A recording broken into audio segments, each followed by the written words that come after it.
बातमी आहे अकोल्यातून। अकोला जिल्ह्यातील अनेक भागांमध्ये जोरदार वाऱ्यासह अवकाळी पाऊस झालाय आणि त्यामुळे शेतीसह घरांचं मोठं नुकसान झालंय। बार्शीटाकळी तालुक्याच्या सारकिन्नी गावातील 2 ते 3 घरांवरील पत्रे वाऱ्यामुळे उडालेले आहेत, तर काही घरांवर झाडं पडल्यानं घरांचंही मोठं नुकसान झालंय।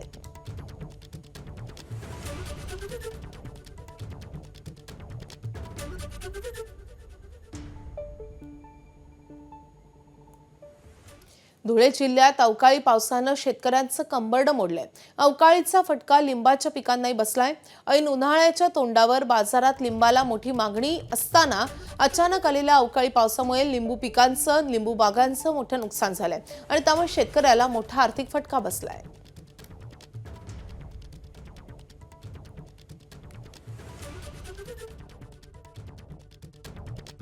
गारपीटमुळे वारा वादळ होती, त्याच्यामुळे या फळ पिकाचं खूप मोठ्या प्रमाणात नुकसान झालं आहे। वर्षभर या फळबागेचा आम्ही निगा राखतो, पाणी, खतं, निवारा सर्व गोष्टी करत असतो आणि ऐन वेळेस मोसमात आज बाजारात मिळणारा लिंबू आज तो मातीमोल झालेला आहे। खूप मोठ्या प्रमाणावर आमचं या लिंबूच्या बागेचं नुकसान झालेलं आहे। तरी प्रशासनाने याची तात्काळ दखल घेऊन लवकरात लवकर पंचनामे करावे व तात्काळ नुकसान जी भरपाई झालेली ती भरपाई आम्हाला शेतकऱ्यांपर्यंत पोहोचावी ही एक प्रशासनाकडे आम्ही मागणी करत आहोत। सांगली जिल्ह्यातल्या जत तालुक्यातील अनेक भागात देखील अवकाळी पाऊस झालाय। गारपिटीमुळे पिकांचं मोठं नुकसान झालंय। जत तालुक्यातील खंडनाळ गावामध्ये झालेल्या गारपीट आणि जोरदार वारा आणि पावसानं मका, डाळिंब आणि कांदा पिकांचं मोठं नुकसान झालंय। अक्षरशः मका, कांदा पीक पूर्णतः वाया जाण्यासारखी परिस्थिती आहे। काही ठिकाणी वीज पुरवठाही खंडित झालाय। काही ठिकाणी झाडांच्या फांद्या तुटून रस्त्यावर पडल्यानं वाहतुकीला अडथळा निर्माण झालाय। या सगळ्या नुकसानीची जतचे आमदार गोपीचंद पडळकर यांनी पाहणी करत शेतकऱ्यांना धीर दिलाय। तसंच सरकारकडून या अवकाळीग्रस्त शेतकऱ्यांना नुकसान भरपाई मिळावी अशी मागणी केली आहे। प्रशासनानं देखील तत्काळ पिकांच्या नुकसानीचे पंचनामे सुरू केले आहेत।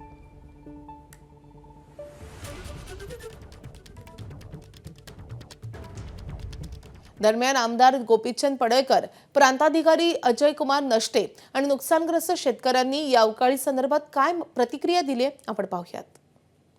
शेतकऱ्यांना मी इतकंच सांगतो की आम्ही पंचनामे करून ज्यांचं नुकसान झालंय त्यांचा सर्व अहवाल माननीय प्रांत साहेब सरकारकडे पाठवतील। आम्ही तिथं पाठपुरावा करून आम्ही लोकांना चांगल्या पद्धतीने मदत कशी मिळेल असा आम्ही प्रयत्न करणार।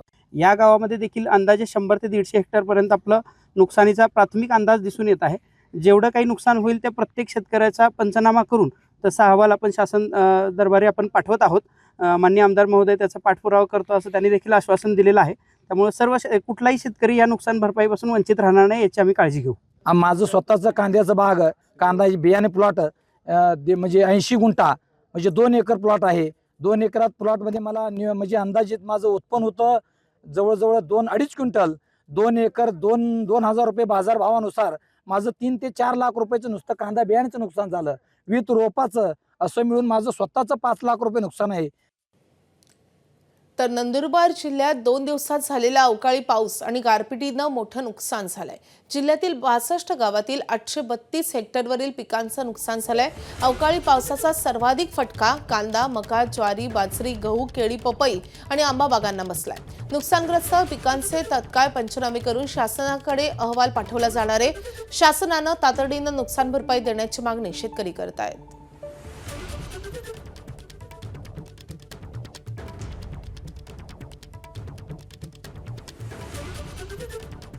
तर बीड जिल्ह्यालाही सलग 4 दिवस झालेल्या अवकाळी पावसानं झोडपून काढले। जिल्ह्यातील बीड, गेवराई, धारूर, वडवणी आणि आष्टी तालुक्याला अवकाळीसह गारपिटीचा तडाखा बसलाय। या अवकाळी पावसानं ज्वारी, उन्हाळी बाजरी, गहू, हरभरा आणि फळबागांचं नुकसान झालंय। 3 दिवसांच्या कालावधीत जिल्ह्यातील 237 हेक्टरवर असलेल्या पिकांना पावसाचा फटका बसलाय। प्रशासनाकडून पंचनाम्यांचे आदेश जारी करण्यात आलेत। भर उन्हाळ्यातही नदी ओढ्यांमध्ये पाणी आहे। वडवणी तालुक्यातील मनकर्णिका नदी आणि तारसोन्ना येथील ओढा देखील भरलाय आणि यामुळे वाहतूकही विस्कळीत झाली होती।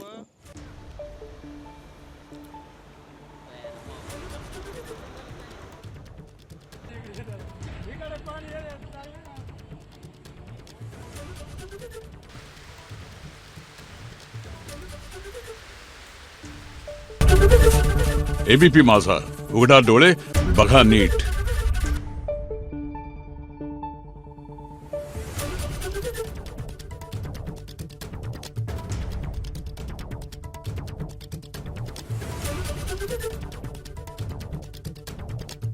आहे.